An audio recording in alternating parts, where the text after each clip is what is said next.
Gracias por estar en esta clase número 4 de nuestro módulo de Eclesiología del nivel 2 del programa de estudios y herramientas bíblicas Pesher. Ayer, la clase pasada, terminamos algunos temas importantes sobre los deberes y responsabilidades de los miembros de Ciudad Refugio y creemos también que de las iglesias en general. Si no eres de Ciudad Refugio y estás viendo este contenido, estoy seguro que también te va a servir mucho para poder llevar con orden la vida cristiana. Nos quedamos en algunas responsabilidades y queremos cerrar con una que nos faltó, que es el promover la armonía, unidad y bienestar de los demás. ¿Por qué decimos esto? Porque a veces Satanás se mete dentro de las iglesias para molestar, incomodar, para dañar la armonía con el chisme, con la competencia y crea un ambiente contrario a lo que Dios quiere de nosotros. Por eso es vital e importante que nosotros podamos siempre tener ese desafío de cortar el chisme, de cortar la desunión, de cortar la falta de unidad y siempre procurar el amor entre hermanos. Respetar las autoridades es también otra responsabilidad. Someterse a tu pastor, someterte a tu líder de momento. Como te digo, a veces los líderes son movidos, cambiados de responsabilidades y en ocasiones la gente dice, lo he escuchado, yo solo voy a obedecer al pastor. Yo solo que el pastor venga y me lo diga. Pero si te ha puesto un líder, tu pastor, es porque también debes tú someterte. Y sobre todo, fidelidad doctrinal y lealtad. Eso también es algo muy importante. Y a veces llegan gente con corrientes extrañas, doctrinales. Y es importante que tú te mantengas fiel, no solo a la voz de tu pastor, sino sobre todo a lo que la Escritura profesa. La disciplina en la iglesia, ¿no? La Biblia dice, si alguno es hallado, y esto lo vamos a tocar con pinzas porque a veces creo que es manoseado y realizado mal en algunas oportunidades. Dice que si alguno es hallado, si tú hallas a tu hermano en un pecado, restáurale con amor, restáurale con un espíritu humilde. Y es importante entender que en toda iglesia ordenada debemos ser radicales con el pecado. Ahora, todos pecamos. Eso lo dice Romanos. Por cuantos todos pecaron. Yo soy un pecador. Yo peco también. Pero aunque Dios, ojo con esto, porque esto es tema teológico, importante entenderlo. Aunque Dios mira todos los pecados por igual, ¿ok? Para Dios no hay pecado blanco, pecado negro, pecado chico, pecado grande. Para Dios el pecado es pecado. Para el ser humano y las consecuencias de los pecados sí cambian. Y como las consecuencias de los pecados sí cambian, el tema de manejar la disciplina es distinto. Te voy a hablar de algunos ejemplos en mi experiencia tratando este tipo de situaciones. Uno, el joven soltero que es hallado en fornicación, relaciones sexuales fuera del matrimonio, ¿no? Agravantes, pues que sea agarrado con las manos en la masa, que sea agarrado en el acto mismo. Algo que puede ayudar de alguna manera es también el tema en que de alguna forma él venga y se confiese su pecado. Y diga, oye, ¿sabe qué, pastor? Estoy con alguna lucha, estoy con con este reto con mi enamorada, con alguna amiga. Y él viene y cuenta su pecado, él viene y cuenta lo que está viviendo. Entonces, yo como pastor no voy a, de alguna manera, tratar la disciplina de la misma forma con aquel o aquella que yo lo veo y lo pesco, aquel que viene y dice, oye, yo estoy luchando con esto. Entonces, ese es un ejemplo número uno. Ejemplo número dos, en ocasiones los matrimonios tienen algún problema de interacción, tienen algún problema de infidelidad. No puedo tratar de la misma manera a aquel matrimonio que no tiene intención de ser restaurado, que no tiene intención de mejorar su relación, a aquellos que vienen y dicen, pastor, necesitamos ayuda. Entonces, yo hablaba en la clase pasada o en la 2, no recuerdo bien, que hay iglesias que tratan el tema de la disciplina de una manera errónea, pues sientan a la gente que es hallada en pecado. Nuevamente, todos pecamos, pero hay pecados que tienen magnitudes diferentes. Yo no voy a a entender que las consecuencias de aquel que roba una manzana en una tienda van a ser las mismas que aquel que roba un banco, 5,000, 10,000 dólares. Para Dios el pecado es pecado, pero las consecuencias son diferentes y en base a eso es que nosotros hablamos de esta disciplina. Y como te decía, retomando la idea, en momentos la disciplina es mal administrada, es como que, bueno, fuiste hallado en pecado, siéntate, ¿no? Ya eres impuro, no sirves y se lo deja ahí en el abandono por 3 meses, 6 meses. La idea no es esa.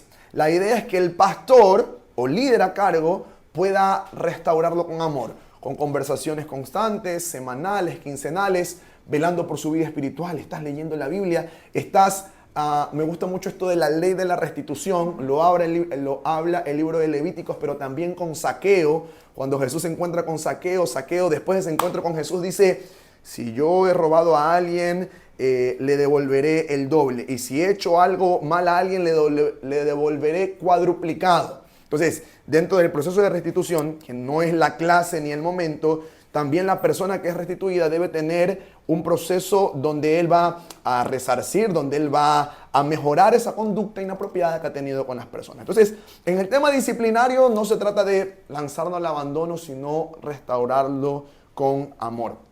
Hablamos de pecados evidentes como adulterio, fornicación, robo, borracheras, idolatrías, etcétera, como lo ves en pantalla. Y es importante que nosotros podamos entender aquello a la luz de la palabra de Dios. La gran pregunta es, ¿qué pasa si no se arrepiente? ¿Qué pasa si es hallado en pecado?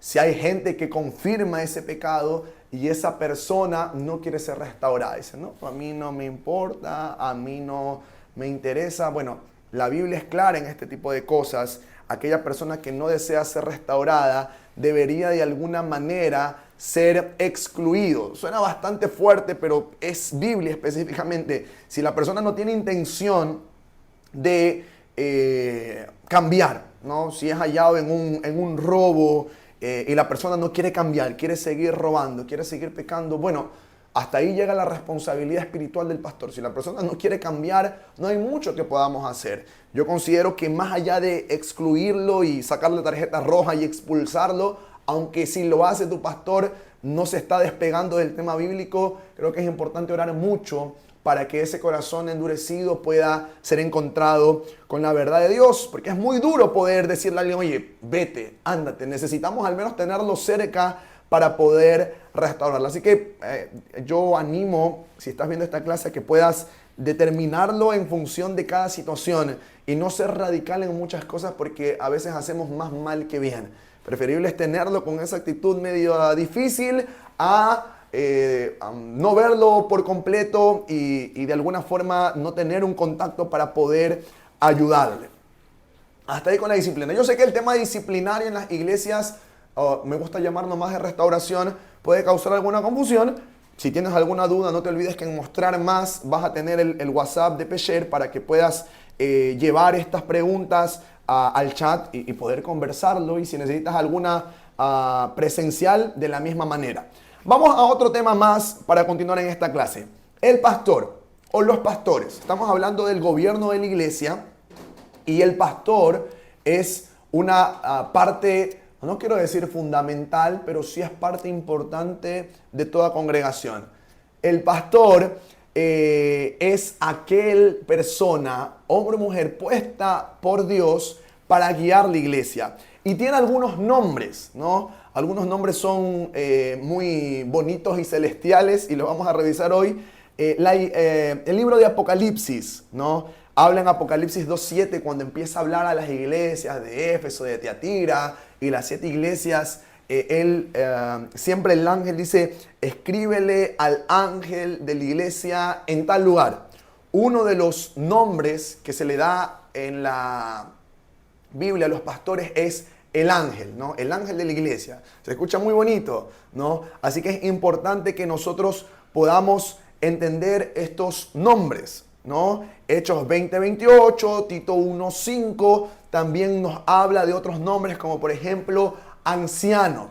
No por su edad, porque no necesariamente este término hace referencia a una persona pasado de los 60 o 70 años, sino más bien hace referencia a una persona sabia, Hay congregaciones que tienen un concilio de ancianos, ¿ok? Y es otro nombre que se le puede dar a los pastores. Y bueno, el término mismo pastor como tal, aunque es un término muy orientado al tema ganadero con las ovejas, pastor al momento de cuidar, es también otro nombre que se les da. La palabra de Dios llama a los ministros, ángel de la iglesia, anciano, obispo también, pastor, como tal, que creo que es el término más común, ungido, y todos estos términos implican que el ministro es un mensajero, un siervo de Dios, que por sobre todas las cosas debe tener una conducta moral ejemplar. Los pastores debemos ser los primeros ejemplificando el servicio, ¿no? El pastor debe ser el primero al pie de la batalla, el primero en la minga de la iglesia, ¿no? El primero evangelizando, pero también el primero que con su vida refleje que es un buen esposo, que es un buen profesional, que es un buen padre, que es incluso hasta en cosas tan triviales como un buen conductor, que es responsable de las leyes, porque de esa manera con su ejemplo va a poder ganar a más personas, ¿no? Viviendo una vida ejemplar, teniendo una familia sometida. El mejor o el primer gran ministerio del pastor no es su iglesia, es su familia. Y a veces hay pastores que se desviven por sus iglesias y descuidan a su familia. Pero tu mejor carta de presentación, si eres pastor y estás viendo esta clase, va a ser tus hijos, va a ser tu esposa, cómo la tratas, cómo los tienes, cómo los cuidas. Y otro tema importante para ir ya aterrizando esta clase número 4 es el tema del llamado. Yo en mis años de inicio pastoral luchaba mucho con el tema de la preparación teológica. Y aquí hay algunos temas importantísimos bíblicos al 100%. La Biblia nunca menciona, y lo digo convencido, de que el pastor debe tener un título universitario o superior que avale su llamado, ¿ok? Te lo explico más específicamente. Tú no vas a una universidad, a un instituto bíblico, a recibirte como pastor, porque el pastorado no te lo da un instituto bíblico, no te lo da una universidad, el pastorado es un llamado. Dios te llama, el Espíritu Santo te mueve a esto, pero eso no quiere decir que yo no voy a estudiar, a prepararme, a crecer en el conocimiento de la palabra de Dios. Pero te contaba esta experiencia en mis primeros años de pastorado porque en ocasiones la gente decía, oye, pero ¿y ese dice que es pastor o quiere ser pastor y no ha estudiado y no tiene un diploma? Bueno, déjame decirte que en ninguna universidad, y si lo hacen están equivocados, te dan el título de pastor. Actualmente hay entidades cristianas e incluso también no cristianas o que no se presentan como cristianas que dan títulos de licenciatura en teología, que dan títulos de diplomado en Biblia, diplomado en teología y divinidades, masterado en ciencias divinas, pero cuidado porque una universidad no entrega títulos de pastor. El pastorado, el obispado es un llamado que lo entrega solo y únicamente Dios. ¿Sabes por qué? Porque cuando vengan los problemas, cuando vengan las crisis en el ministerio, el único que va a sostener a ese pastor es Dios. No va a ser su diploma, no van a ser sus muchos estudios. Para la gloria de Dios, nosotros en nuestra iglesia tenemos pastores preparados, ¿no? Algunos de ellos están estudiando en la universidad, su licenciatura en teología, otros ya han terminado, pero esto simplemente es un complemento, porque ese primer llamado lo hace Dios. Ahora, si el pastor dice que es llamado, debe ir a prepararse. Si a lo mejor no quiere prepararse y quiere usar esto como caballito, decir, no, Dios me llamó y Dios se va a encargar de los demás, eso es irresponsable. Pero lo que quiero que entiendas con respecto al pastorado es que no hay ninguna universidad que te entregue el llamado a pastor. Eso solamente lo hace Dios a través de su Santo Espíritu. Hay muchas cosas sobre el pastorado que vamos a seguir hablando en nuestra clase número 5. Yo te quiero animar a que no avances al siguiente video sin completar tus deberes, ese formulario de Google que tienes ahí en Mostrar Más, y puedas seguir en tu preparación y en tu conocimiento de la palabra de Dios. Nos vemos en la siguiente clase. Que Dios te bendiga.